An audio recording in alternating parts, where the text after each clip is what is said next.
Hi, my name is Alieshia, and I am the host of Behind the Brand. Behind the Brand is a talk show where I interview entrepreneurs and content creators and discuss how to build their brand and who they are behind their businesses they run. Make sure to like, comment, and subscribe. Today, my special guest is Miya Bailey, the owner of City Inc. and the founder of Peters Street Station. He is a tattoo artist and a painter who resides in the Atlanta area, but is from North Carolina. Yeah, so we are so excited to just talk to him today about his vision and what he does in Atlanta and for the tattoo industry and for, the community, the creative entrepreneurs as well. So is there anything else that you would like them to know about you before we start? Friday, September 9th, come to the cheese show. Okay. So starting off, did you always know you wanted to be an entrepreneur? Yeah, my family raised me to be an artist full time, so that's all I knew. I always been doing art my entire life for a living. So what age did you start painting? For a living? Well, no, just like in general, like when you probably, I started, my mom said I was doing art around like 2 or 3. 2 or 3? Okay, so you knew that was going to be your trajectory. My family raised me that way. Mm-hmm. That's cool. Because usually some people see entrepreneurs, but some people see like go to school, get a job, work. So that's cool that your family put that entrepreneurship into you. Yeah. So how long did the process take from the idea to the release date? And I guess we could talk about Peters Street Station. Like, how did you think about this, and how long did it take you to actually open up the doors? To build Peters Street Station took like almost 4.5 years to build it. Okay, so where did the idea come from? So back in North Carolina, it was a community center I used to go to, Reed Center and Moffett Center, and then we had a spot called the Delta House, which ran by the Deltas, which was an after school program. And then they just had a lot of good role models and really good examples going on. So it was only right to do the same thing that I saw going on. Okay, what part of North Carolina is this in? Asheville, North Carolina. Okay, you got put on for your city, gotta let them know. Asheville, North Carolina, man. Okay, so you just basically kind of like recreated the idea here and y'all built. Yeah, it was just like, art is my life, so it was only right if I did a community center to be focused on the visual arts. So that's what we did. I had the opportunity to acquire the building. I purchased it from Anthony Harper. Okay. And I worked on it. It was abandoned. We worked on it for a long time, and we got it to a part where it was building up for people to come in and explore and take advantage of it. Okay, and how long has this building been open? We got it around the 10-year anniversary of City of Inc. So maybe that was about 5 years ago. Okay. Yeah. That's cool. Yeah, I heard some of the builders was here. Well, I was introduced to a builder. They were like, oh my gosh, that's so crazy. Like, y'all literally built this. We built it out. So cool. How did you know that you would do that? You just seen it. You're like, okay, we're gonna build it. Like, you wasn't nervous. You wasn't scared. No, I saw it. I'm a visual person, so I saw the condition the building was in, and I started with it. I knew it was gonna be a project. It would be hard to do, but I knew that if we worked on one room at a time, I could do it.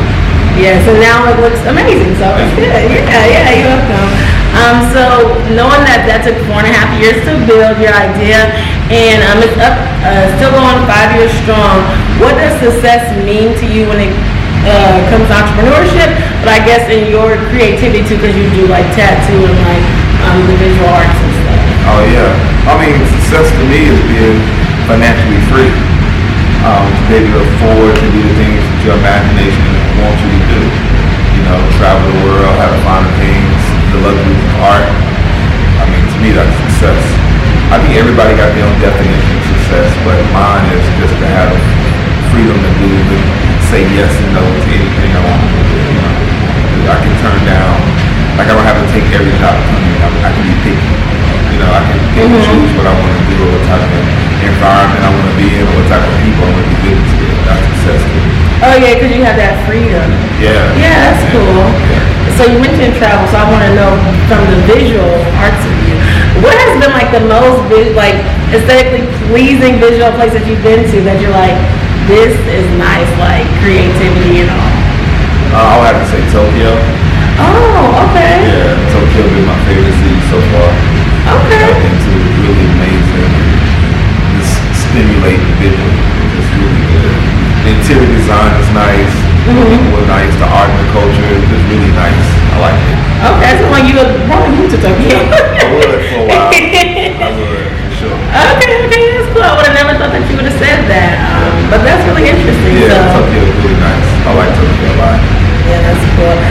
So starting your journey, I know that you said you've been doing painting and everything for a long, long time. When it comes to business though, what is one piece of like great advice that you got for being in the industry? All money is not good money. That's the number one thing. Some people just be thirsty and want to take anything and cutthroat. All money not good money. So it's like, I'm really blessed that I knew early that I know how to curate the type of people I want to be around, the type of people I want to attract to me. So I learned that kind of early, what type of people I want to attract to my environment, or to my work. Okay, and so when you say all money is not good, maybe that's when you're going back to earlier saying that you don't have to take every project you can choose. I don't like this person's personality. I don't like the aura of this person. I don't like the energy of this person. I don't want to do business with them. Because once you do business with somebody, they might want to do business again with you. Now you got this person stuck in your life. You might not want to be stuck with this person for a long period of time. So, you know, I see what you're saying. you want to take on a project with somebody, even if I'm doing a tattoo. What if somebody want to do a sleeve? A sleeve takes sessions. It might take over a year to do. But I want to see this person for at least a year. No, I might don't. I might say, hey, the person cool, you know, or I might have a session with a person. I'm like, I don't want to commit a whole couple of years with this person for a long time. So you gotta pick and choose who you want to do business with. You don't want to always sell a painting to somebody who's constantly moving or something like this. You know, like, oh, you're stationary. Your paint will be safe. You know, things like this. It's like you really gotta be picky about who you be art to. Oh yeah, true. I was gonna say, how do you feel like, did you just learn that discernment? Like, what would your suggestion be for someone to be like, pick and choose wisely? Like, how do you think someone should be able to, you know? I mean, I think anybody should be able to read people. Well, some people don't know how to read people very well. They don't need to be entrepreneurs. Or just maybe they can be an entrepreneur, but not in the field of like what I'm doing. You know, like my thing is like everybody different. I just like to pick and choose. Some people might say, hey, I want to serve everybody. I don't personally want to serve every type of person. That's just me. Okay, I see what you're saying. Yeah, I don't want to. It might be a culture clash. It might be someone we don't have the same moral standards or something like that. This don't mean I don't have to always give my art to anybody just because it's a business. I can pick and choose. Yeah, so you like diving deep versus some people might just like be like, I would work with anybody, like it's not, they don't think about it, or they're just like, they'll just take the money because it's a project or it's a job. Well, my goal is to shape culture and lifestyle. So like, if you're doing this, you gotta if you want to create culture and lifestyle, you got to think about it like that in that aspect. Like you really got to think about what type of people you want in the culture you're trying to create. Okay, that's deep. I see what you're saying. Okay, so you've been doing this for a long time, and I know you have a lot of projects and different things like that. And one thing when it comes to entrepreneurship is balancing like goals, life, you know, family. If you had to work a 9 to 5, if you didn't. How do you balance like all your days? Well, yeah, you do tattoos and do painting and stuff like that. So how do you balance your day or your time to make sure you're able to do everything? I just make a schedule. That's all. I just stick to create a schedule, stick with it. That's basically it. I'm really big on just keeping a schedule and using it. Okay. I see what you're saying. You just like stay to the schedule, and it's simple. Yeah, simple. I paint on this day. I got family this day. I tattoo this day. I have Structure is what I interviews on this day. Pretty cool. Free time is my time. I see what you're saying. So you're very like structured. You keep some people don't have a structure, you know. So sometimes it's hard. Yeah, it's kind of hard for the people that start off to have structure. So I like that. I like schedules too at times. So how have you had to pivot in entrepreneurship if you have had to pivot? In what way?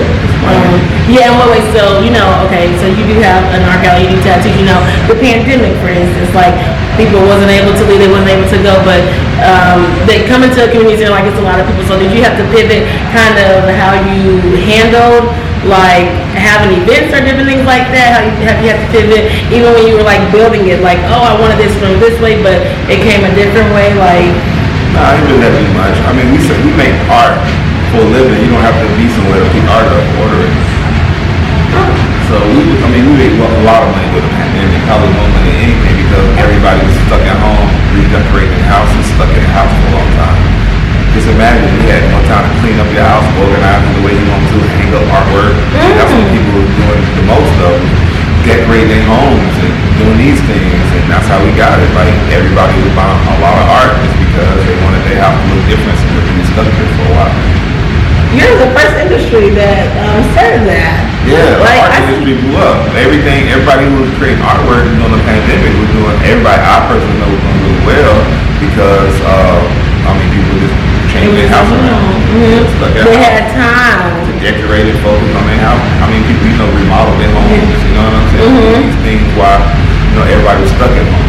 Yeah, they was on HGTV trying to be like, how can I do this little paint and stuff like that? You can't hook your house up without art. You can't have a house without art. I mean, come on. Okay, yeah. What house you got without decor? Art and fine things, you know. It's not a home without art. Yeah, that's true. I see that. So yours was not really that hard. You didn't really have to pivot too much. So that's good. You just had to do a lot more shipping and handling. That was the only thing we changed up. A lot of shipping and handling weekly, but the people really couldn't come by and pick up artwork like that, like they used to come to the art exhibits. Art exhibits. Yeah, that's what I was talking about. But art exhibits it didn't really slow down the sales because more people actually buying art because they were stuck at home. Oh, okay. Yeah. So y'all, the artist was loving the pandemic. Yeah, it didn't hurt us. Yeah, okay, that's good though. That's really good to know actually. And so what has been the most calculated risk that you have taken as an entrepreneur? Probably this project.